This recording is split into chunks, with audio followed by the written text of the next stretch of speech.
दोस्तों, आज हम शुरू करने वाले हैं क्लास 10th की प्रश्नावली 3.6 का पार्ट 1 हम पहले कर चुके हैं। अगर आपने पार्ट 1 नहीं देखा है तो लिंक डिस्क्रिप्शन में दे रखा है, पहले उसे देखिए। पार्ट 2 में हम क्वेश्चन नंबर 2 को करेंगे। क्वेश्चन नंबर 2 के हमारे पास 3 पार्ट हैं, तो चलिए अब हम शुरू करते हैं।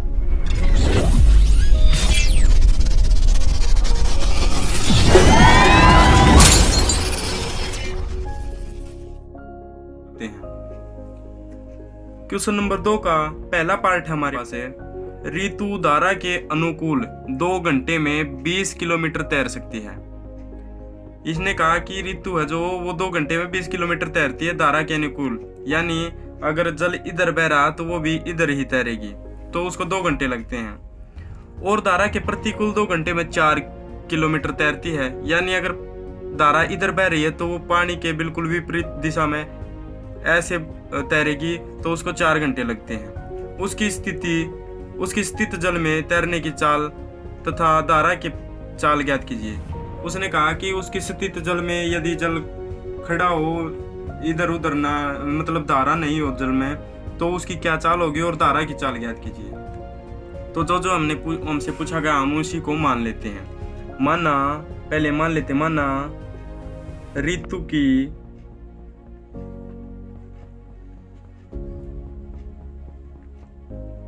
शिथिर जल में चाल, यानी जब जल एक जगह पर डटा हुआ हो, स्थित जल में तैरने की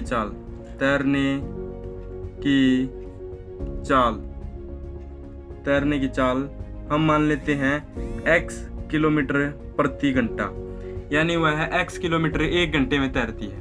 और अब मान लेते हैं, माना धारा की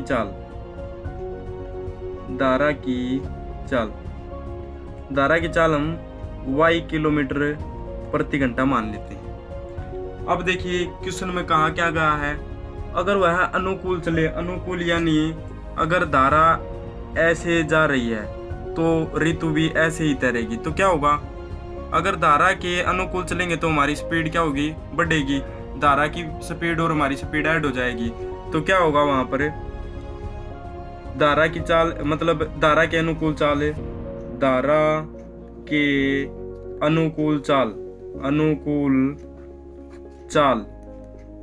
क्या होगी, x ऋतु की चाल प्लस धारा की चाल किलोमीटर प्रति घंटा।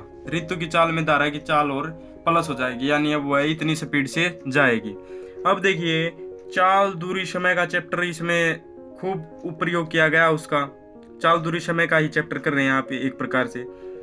तो यहाँ पर हमें समय दिया गया, समय कितना दिया गया, समय है हमारा 2 घंटे, और दूरी हमारी कितनी है, दूरी है यहाँ पर 20 किलोमीटर। अब चाल ये है हमारी, तो चाल x plus y equal to, चाल का क्या फॉर्मूला होता है, चाल इज इक्वल टू दूरी बटे में समय, ये होता है। तो चाल इज इक्वल टू दूरी क्या है हमारे पास, 20 किलोमीटर और समय क्या है 2 घंटे। तो यहाँ से हमारे पास समीकरण क्या आती है, x plus y equal to 2 एकम 2, 2 दाई 20, तो 10। ये हमारे पास समीकरण 1 है। अब देखिए उसने क्या कहा है, धारा के प्रतिकूल चाल, धारा के अनुकूल की तो समीकरण हमने बना ली, धारा के प्रतिकूल 2 घंटे में 4 किलोमीटर तैरती है। तो धारा के प्रतिकूल, अब देखिए अगर धारा ऐसे बह रही है और आप इधर तैरोगे, इधर आओगे आप, और धारा इधर जा रही है, तो क्या होगा, आपकी चाल में से धारा की चाल घट जाएगी। देखिए जब आप धारा के अनुकूल जा रहे हैं तो प्लस हो जाएगी, और जब प्रतिकूल जा रहे हैं यानी उसको काटते हुए जा रहे हैं तो आपकी चाल में से धारा की चाल घट जाएगी। तो देखिए धारा के प्रतिकूल चाल x यानी ऋतु की चाल माइनस y यानी धारा की चाल। यहाँ पर ऋतु की धारा के अनुकूल चाल, ऋतु की धारा के प्रतिकूल चाल लिख लीजिएगा, ऋतु की धारा के अनुकूल चाल, ऋतु की धारा के प्रतिकूल चाल। अब देखिए धारा के प्रतिकूल चाल क्या है, x minus y is equal to kilometre प्रति घंटा। अब वही फॉर्मूला हमें लगाना है, चाल इज इक्वल टू दूरी बटे समय, यानी चाल इज इक्वल टू दूरी बटे समय। यहाँ पर दूरी हमें क्या दी गई है 4 घंटे, और समय यानी दूरी हमें क्या दी गई है 4 किलोमीटर। दूरी यहाँ पर क्या है, दूरी है यहाँ पर 4 किलोमीटर, और समय यहाँ पर क्या है, समय वही है 2 घंटे। तो दूरी 4 घंटे 4 किलोमीटर, सॉरी भाई घंटे क्या जाता हूँ मैं, बटे समय 2 घंटे, 4 किलोमीटर बटे 2 घंटे, यानी 2 दूनी 4, x minus y equal to 2। ये हमारे पास समीकरण 2 है। अब हमने 2 समीकरण बना ली हैं। समीकरण 1 हमारे पास x plus y equal to 10, और समीकरण 2 हमारे पास है x minus y equal to 2। अब समीकरण 2 और 1 को हम हल करते हैं। देखिए, अगर हम समीकरण 1 से समीकरण 2 को घटा दें, विलोपन विधि से यहाँ पर हम हल करेंगे, x को हम कैंसिल आउट करेंगे, तो समीकरण 1 से समीकरण 2 को घटाने पर समीकरण 1 क्या है, x plus y equal to 10, समीकरण 2 है x minus y equal to 2। देखिए, ये यहाँ पर हमारे पास x माइनस का हो गया, कैंसिल आउट, ये y प्लस का होगा, माइनस का था तो प्लस का, और plus y equal to 2y equal to, ये माइनस का 2 होगा, 10 प्लस है और माइनस 2 है, तो हमारे पास क्या आएगा 8। तो y का मान यहाँ से हमारे पास क्या आया 8 बटे 2 equal to y equal to क्या आ गया हमारे पास 4 आ गया। अब देखिए, y की वैल्यू हमारे पास 4 है, तो y की वैल्यू हम समीकरण 1 या समीकरण 2 में रख सकते हैं, putting the value of equation 1 and 2। y का मान है समीकरण 1 में रखने पर देखिए, समीकरण 1 हमारे पास x plus y equal to 10, और y की वैल्यू y की जगह हम क्या रखेंगे अब 4, तो x प्लस 4 इक्वल टू 10, यानी x इक्वल टू, ये 4 यहाँ पर प्लस है तो इधर आकर minus 10 minus 4, x equal to 6। तो अब देखिए, हमने x को क्या माना था, स्थित जल में ऋतु की चाल। तो स्थित जल में ऋतु की चाल है, स्थित जल में ऋतु की चाल इक्वल टू कितनी है 6 किलोमीटर प्रति घंटा, और धारा की चाल कितनी है 4 किलोमीटर प्रति घंटा, 4 किलोमीटर प्रति घंटा। तो ये हमारे के आंसर हैं। तो चलिए अब हम नेक्स्ट क्वेश्चन करते हैं। अब नेक्स्ट क्वेश्चन है हमारे पास है, 2 महिलाएं एवं 5 पुरुष एक कसीदे के काम को साथ 4 दिन में पूरा कर सकते हैं। यदि 2 महिलाएं और 5 पुरुष एक साथ लगे हुए हों किसी काम को करने में, तो ये 4 दिन में पूरा कर सकते हैं, जबकि 3 महिलाएं और 6 पुरुष उसको 3 दिन में पूरा कर सकते हैं। ज्ञात कीजिए कि इसी कार्य को करने में एक अकेली महिला और एक अकेला पुरुष कितना समय लेगा।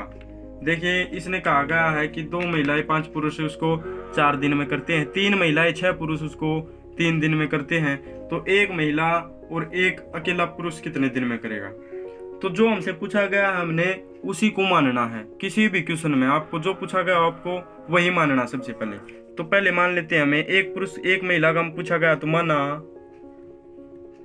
कार्य को पूरा करने में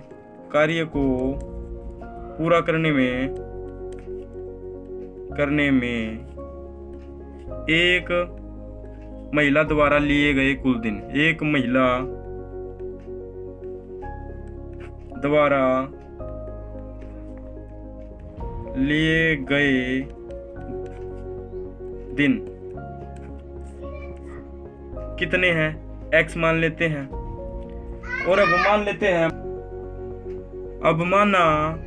अब हमने महिला का मान लिया। अब माना कार्य को पूरा करने में एक पुरुष द्वारा लिया गए कुल दिन, पुरुष द्वारा लिए गए कुल दिन है y। महिला x लेती है दिन और एक अकेला पुरुष y दिन लेता है। अब वे एक कार्य को करने में इतने दिन लेते हैं, तो आपको पता होगा ये कार्य और समय से लिया गया क्वेश्चन है। तो एक दिन में महिला कितना काम करेगी?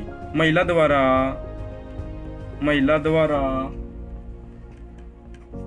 एक दिन में किया गया कार्य है, एक दिन में किया गया कार्य कितना होगा? अगर वह इतने दिन लेती है तो एक दिन में कितना कार्य होगा?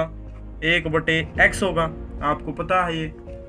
और पुरुष द्वारा एक दिन में किया गया कार्य कितना होगा? अगर वह एक कार्य को y दिन में करता तो एक दिन में किया गया कार्य 1/y होगा, आपको पता ही है।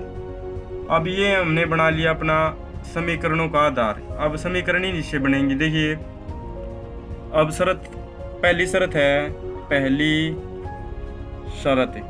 शर्त क्या है? 2 महिलाएं 5 पुरुष कितने दिन में कार्य करते हैं? 4 दिन में। और कार्य तो एक ही होगा, तो 2 महिलाएं, यानी एक दिन में एक महिला इतना कार्य करती है, तो 2 दिन में मतलब 2 महिलाएं कितना कार्य करेंगी एक दिन में? 2/x, 2 से गुणा कर देंगे। और एक पुरुष एक दिन में कार्य करने में इतना समय लेता है, तो 5 पुरुष एक दिन में कितना कार्य करेंगे? Plus 5/y। ये प्लस क्यों किया मैंने? क्योंकि वे दोनों मिलकर कार्य कर रहे हैं। और कितने दिन में पूरा कर देंगे? 4 दिन में। तो गुणा में 4 दिन में पूरा कर देंगे। किस कार्य को? एक कार्य को। कार्य तो एक ही करना है। देखिए, अगर 2 महिलाएं और 5 पुरुष मिले, इनसे मैंने समीकरण बना ली अपने, इन जो मैंने कार्य लिखे हैं इनसे समीकरण बन गई। और 4 दिन लगेंगे, गुणा में 4, कितना कार्य करने में? एक कार्य को करने में। अब इसको मैं थोड़ा सोल्व करूंगा तो क्या होगा? 4 से गुणा कर दूंगा, 4 दूनी 8/y प्लस 20/y = 1। ये हमारे पास समीकरण 1 है। अब दूसरी शर्त क्या है? दूसरी शर्त है हमारे पास है 3 महिलाएं, यानी एक महिला एक दिन में कितना कार्य करती है? 1/x। तो 3 महिलाएं एक दिन में कितना करेंगी? 3/x। और प्लस पुरुष एक दिन में एक पुरुष 1/y कार्य करता है, तो यहाँ पर कितने पुरुष हैं? 6 पुरुष, तो 6/y कार्य करेंगे। अब महिलाएं और पुरुषों का कार्य मैंने जोड़ दिया। वे कितने दिन में करते हैं? 3 दिन में करते हैं। तो यहाँ पर मैंने 4 से गुणा करी थी, अब 3 से गुणा कर दूंगा। कार्य उनका भी कितना ही होगा? कार्य वे भी एक ही करेंगे। देखिए, अब हमने क्या करना है, यहाँ से हमारे पास क्या बनती है? अब हम इसको 3 से गुणा कर लेंगे। 3 × 9/x प्लस 3 × 18/y = 1। यहाँ से भी हमारा ये समीकरण 2 है। समीकरण 2 हमारे पास आ गई। अब देखिए, समीकरण 1 हमारे पास है 8/y प्लस 20/8/x, यहाँ पर x होगा 8/x प्लस 20/y = 1। और समीकरण 2 है 9/x प्लस 18/y = 1। अब हमने इसी प्रश्नावली में पहले पार्ट में क्या किया था? मान लेते हम 1/x = a मान लेते हैं, और 1/y = मान लेते b। अब अगर हम 1/x को a मान लेते तो समीकरण 1 को हम कैसे लिख सकते हैं? 8 × 1/x प्लस 20 × 1/y = 1। और 1/x की जगह मैंने a रखना और 1/y की जगह मैंने b रखना है, तो 8a प्लस 20b = 1। ये हमारे पास समीकरण 1 आती है। और अगर इसी को यूज करें समीकरण 2 में, तो हमारे पास क्या आएगा? 9a plus 18b = 1। ये हमारे पास समीकरण 2 आती है। अब देखिए, अब 2 समीकरण हमने बना ली हैं। अब इनको हम विलोपन विधि से हल करने वाले हैं। अगर हमने a को विलोप करना है, यानी a को काटना है, तो हम क्या करेंगे? समीकरण 1 को हम 9 से गुणा कर देंगे, और समीकरण 2 को हम किससे गुणा कर देंगे? 8 से, क्योंकि ये मैं आपको बता चुका हूँ क्यों करेंगे हम। तो देखिए, अगर हम समीकरण 1 को 9 से करें और समीकरण 2 को हम 8 से गुणा करें, तो समीकरण 1 को 9 से तथा समीकरण 2 को 8 से गुणा करने पर देखिए मैं इसको 9 से गुणा करता हूँ। 9 गुणा में 8a plus 20b equal to यहाँ पर 1 गुणा में 9 और समीकरण 2 को मैं पहले इसी को कर देता हूँ 9 से। देखिए अगर मैं इसको 9 से गुणा करूँगा तो मेरे पास क्या आएगा, पहले 9 थे 72a प्लस अगर 20 की मैं 9 के साथ गुणा करूँगा तो मेरे पास क्या आएगा 0 180b इक्वल टू 9 एकम 9। यहाँ से मेरे पास समीकरण 1 आ गई है। अब देखिए अगर समीकरण 2 को मैं 8 से गुणा करता हूँ तो समीकरण 2 मेरे पास है 8 into 9a plus 18b equal to 1 into 8 और इसको गुणा करने पर मुझे क्या मिलता है, अगर मैं 9 के साथ 8 की करूँगा 9 8 72a प्लस अगर 18 की 8 के साथ करूँगा तो 144b इक्वल टू 8 एकम 8। ये दो समीकरण नंबर 2 मेरे पास। अब समीकरण 1 को मैं समीकरण 2 से घटा देता हूँ, या समीकरण 1 से समीकरण 2 को घटाने पर समीकरण 1 मेरे पास है 72a plus 180b equal to 9। समीकरण 2 मेरे पास 72a plus 144b equal to 8।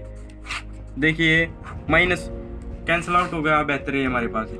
अब ये माइनस का होगा, अगर 180 में से हम 44 को घटाएंगे तो मेरे पास क्या आएगा 36b इक्वल टू 9 में से 8 को घटाएंगे तो 1 और b की वैल्यू यहाँ से मेरे पास क्या आती है 1/36 यानी 1/36 b इज इक्वल टू 1/36। अब b का मान मैं समीकरण 1 या समीकरण 2 में रख लेता हूँ। तो देखिए समीकरण 1 है मेरे पास है 8a plus 20b equal to 1। b का मान है समीकरण 1 में रखने पर, देखिए मैं b की जगह यहाँ पर क्या रखूँगा अब 1/36, तो 8a plus 20 into 1/36 equal to 1। देखिए ये हमारा कट रहा है, 4 पंजे 20 4 निम्न 36, 8a plus 5/9 equal to 1। 8a equal to ये यहाँ प्लस का तो इधर आकर माइनस का, तो 1 माइनस 5/9। 8a इक्वल टू इसको मैं सोल्व करूँगा तो एलसीएम में मेरे पास 9 आया, 9 और 9 एकम 9 माइनस 5 इक्वल टू यहाँ से मेरे पास क्या आया 4/9। तो 8a इक्वल टू 4/9। ये 8 यहाँ पर क्या है गुणा का तो इधर आकर भाग का हो जाएगा, तो a इक्वल टू 4/9 गुणा में 8, 4 एकम 4 4 दूनी 8, ये 2 से कट गया। मेरे पास a का मान क्या आया 1/9 की 2 से गुणा होगी तो 9 दूनी 18 है। a की वैल्यू मेरे पास क्या है 1/18 और b की वैल्यू मेरे पास क्या है 1/36। तो मैंने a को क्या माना था, a को माना था मैंने 1/x, तो 1/x इक्वल टू 1/18 है। अगर मैं क्रॉस मल्टीप्लिकेशन करूँगा तो x इज इक्वल टू क्या आएगा मेरे पास 18 है। b को मैंने क्या माना था 1/y इक्वल टू 1/36 है। अगर इसकी मैं क्रॉस मल्टीप्लिकेशन करूँगा तो y इक्वल टू मेरे पास क्या आएगा 36 आएगा। तो ये है x और y की वैल्यू, यानी एक महिला कितने दिन में कार्य को पूरा करेगी 18 दिन में, एक अकेला पुरुष कितने दिन में कार्य को पूरा करेगा 36 दिन में। ये है हमारे दूसरे क्वेश्चन के आंसर।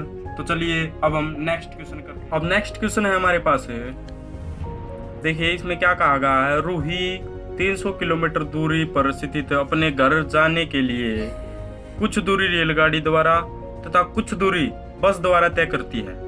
यदि वह 60 किलोमीटर रेल द्वारा तथा शेष बस द्वारा यात्रा करती है तो उसे 4 घंटे लगते हैं, और यदि वह 100 किलोमीटर रेल तथा शेष बस द्वारा यात्रा करती है तो उसे 10 मिनट अधिक लगती हैं। यानी उसमें 4 घंटे लगते हैं पहली शर्त में, और दूसरी शर्त में उसे 4 घंटे से 10 मिनट अधिक लगती है। तो रेल व बस की चाल ज्ञात कीजिए। देखिए जो हमें ज्ञात करना उसी को हमने मानना। सबसे पहले तो आप अपने मन में ये धार लीजिए कि जो हमें दिया गया है कि इसको ज्ञात कीजिए, तो सबसे पहले उसी को मान लीजिए। माना हमने ज्ञात क्या करना, रेल और बस की चाल। तो माना रेल की चाल हम मान लेते हैं x किलोमीटर प्रति घंटा। अब माना बस की चाल हम मान लेते हैं y किलोमीटर प्रति घंटा।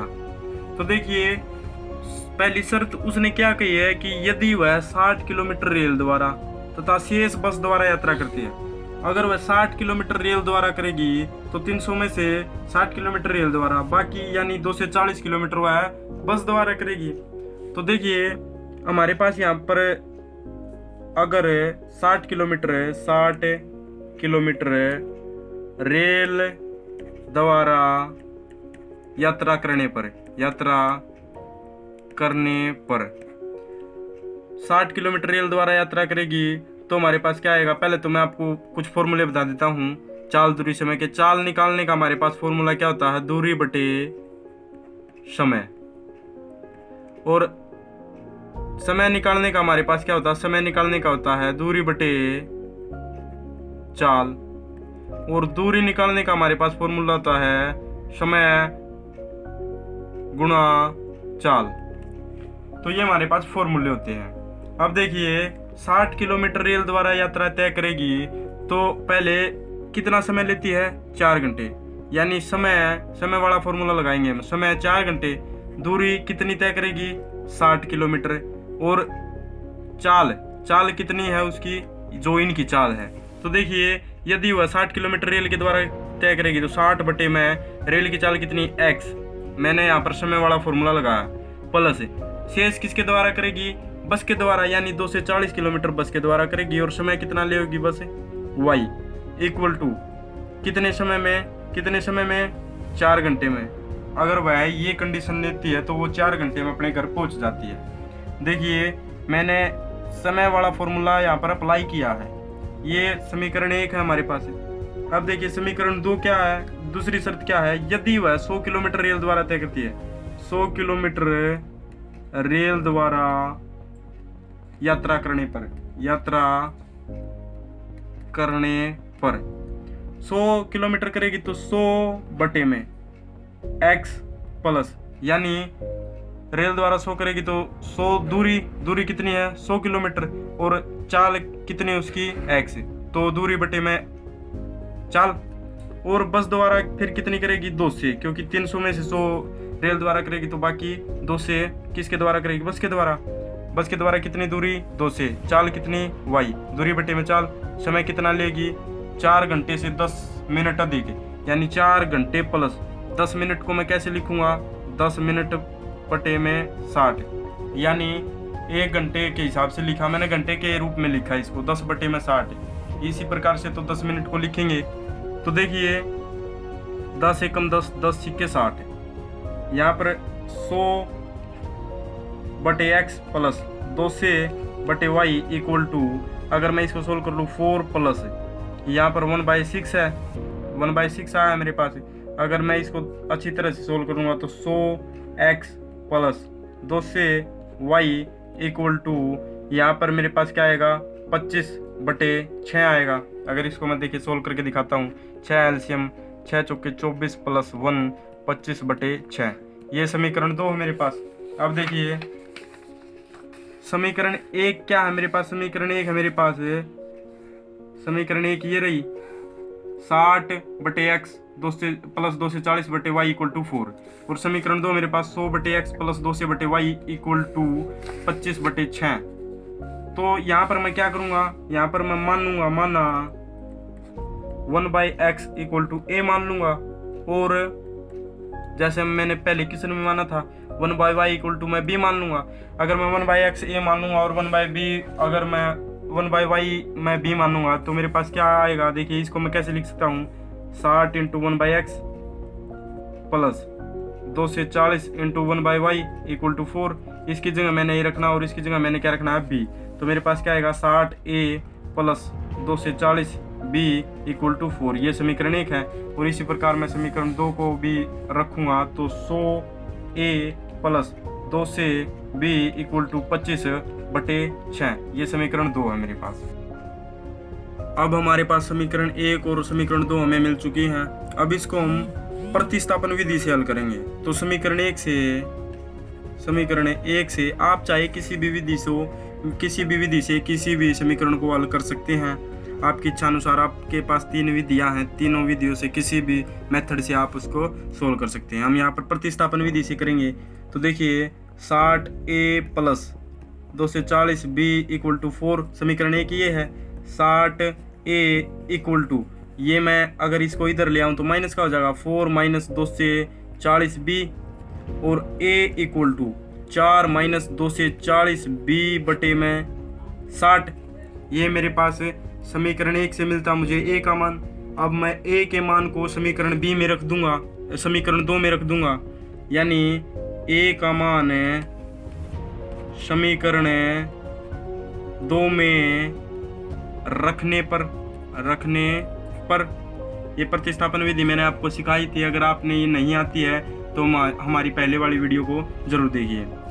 अब देखिए समीकरण एक है मेरे पास 100a plus 200b equal to 25 बटे में 6 है। a की जगह मैंने क्या रखना है, इस मान को रखना है। तो 100 इंटू 4 माइनस 240b बटे में 60 और प्लस 200b इक्वल टू 25 बटे में 6। मैंने सिर्फ a के स्थान पर ये रखना, बाकी एज इट इज। अब देखिए ये कटता है मेरे पास 6, मैं 10 से काट लेता हूँ। 10 छिक्के 60 और 10 दाई 100। अब मैं इसको 10 से क्या कर देता हूँ, गुणा कर देता हूँ अंदर। तो यहाँ से 10 से गुणा करेंगे तो 40 माइनस, और इसको 10 से गुणा करेंगे तो 2400b बटे 6 प्लस 200b इक्वल टू 25 बटे 6। ये मेरे पास मुझे प्राप्त होता है। अब देखिए यहाँ पर अगर मैं इसको सोल्व करूँ तो मेरे पास एलसीएम कितना आया, 6 आया है। तो 40 माइनस 2400b, और ये 6 से इसके साथ क्या हो जाएगी, इसके साथ क्या होगी, क्रॉस मल्टीप्लिकेशन। तो अगर मैं इसके साथ 6 की गुणा कर दूंगा तो 6 दूनी 1200b बटे ये 6 इक्वल टू 25 बटे 6। अब देखिए ये 6 यहाँ पर क्या है, भाग है, तो इधर ले आऊंगा तो गुणा हो जाएगा, 6 से 6 मेरा कैंसिल हो जाएगा। अभी यहीं पर देखिए 40 minus 2400b plus 1200b equal to मेरे पास क्या आया 25, क्योंकि 6 से 6 मैंने कैंसिल कर दिया। अब 2400 मेरा माइनस का है b और 1200 प्लस का है, तो मेरे पास क्या आया 40 माइनस 1200 आया मेरे पास 1200b, क्योंकि ये प्लस का और ज़्यादा माइनस वाला है, इक्वल टू 25। अब देखिए अगर मैं ये 40 यहाँ पर क्या है प्लस है, इसको इधर ले आऊँ तो क्या हो जाएगा, माइनस हो जाएगा। Minus 1200b equal to 25 minus 40। अब यहाँ पर 1200 माइनस 1200b इक्वल टू, अगर मैं 25 में से 40 को घटा दूंगा तो मेरे पास क्या आएगा, माइनस का 15 आएगा। माइनस का क्या आएगा मेरे पास 15 आएगा। अब देखिए यहाँ से मेरे पास क्या आता है, b की वैल्यू मेरे पास क्या आती है, b इक्वल टू माइनस 15 है बटे माइनस 1200। माइनस से माइनस कैंसिल आउट हो गया है। अभी ये मेरे पास कितने से कटता है, 5 से कटता और 3 से भी कटता। तो पहले मैं 3 से काट लेता हूँ। 3 पंजे 15 है, 3 चौके 12 है, ये मेरे पास 400। अब 5 से कटता तो 5 एकम 5 और 5 अट्ठे 40। यहाँ पर मेरे पास 1/80 आया है। b की वैल्यू मेरे पास क्या ही है 1/80। अब b की वैल्यू मैं समीकरण 1 या समीकरण 2 में रख लूँगा। तो देखिए समीकरण 1 क्या है हमारे पास, समीकरण 1 है 60a plus 240b equal to 4। तो b का मान समीकरण 1 में रखने पर देखिए 60a plus 240b equal to 4। b की जगह मैंने क्या रखना है 1/80। तो 60a प्लस 240 गुणा 1/80 इक्वल टू 4। मैंने b की जगह वैल्यू रख दी। तो यहाँ पर 0 से 0 कैंसिल आउट हो रही है, और 4 दूनी 8, 4 छिका 24, 2 एकम 2, 2 तिया 6। तो 60a प्लस यहाँ पर मेरे पास 3 बचता, तो 3 के अंदर मैं गुणा करूँगा तो 3 एकम 3, यानी 80 तिया 2 से 40 होता है इक्वल टू 4। अब ये 3 को मैं अगर इधर ले आऊँगा तो मेरे पास क्या आएगा 60a इक्वल टू 4 माइनस 3 हो जाएगा ये इधर आकर, और यहाँ पर a की वैल्यू मेरे पास क्या आती है 1, देखिए ए की वैल्यू मेरे पास क्या आती है 1, ये यहाँ पर 1 हो जाएगा और ये 60 यहाँ पर गुणा का तो इधर आकर भाग का 1/60। तो मेरे पास यहाँ से, अब यहाँ से मेरे पास ए की वैल्यू 1/60 आती है और बी की वैल्यू मेरे पास कितनी आती है 1/80 आती है। अब ए की वैल्यू मैंने क्या मानी थी 1/x, तो 1/x इक्वल टू 1/60। अगर इसकी मैं क्रॉस मल्टीप्लीकेशन करूंगा तो x की वैल्यू मेरी कितनी आएगी 60 आएगी। और इसी प्रकार b की जगह मैं क्या रखूंगा 1/y, 1/y इक्वल टू 1/80। और इसकी मैं क्रॉस मल्टीप्लीकेशन करूंगा तो b इज इक्वल टू क्या आएगा मेरे पास 80। यानी x की वैल्यू मेरे पास 60 है और y की वैल्यू मेरे पास 80 है। यानी रेल की चाल 60 किलोमीटर प्रति घंटा है और बस की चाल मेरी कितनी है 80 किलोमीटर प्रति घंटा। तो ये हमारे आंसर हैं। आज के लिए बस इतना ही। अगर आपको वीडियो से कुछ फ़ायदा होता है तो वीडियो को लाइक ज़रूर कीजिए और ज़्यादा से ज़्यादा बच्चों को शेयर कीजिए ताकि और भी बच्चों को इससे फ़ायदा हो। और अपने चैनल math.com को सब्सक्राइब ज़रूर कर लीजिए और बेल आइकन को दबा लीजिए ताकि वीडियो सबसे पहले आपको मिल सके। वीडियो देखने के लिए बहुत बहुत धन्यवाद।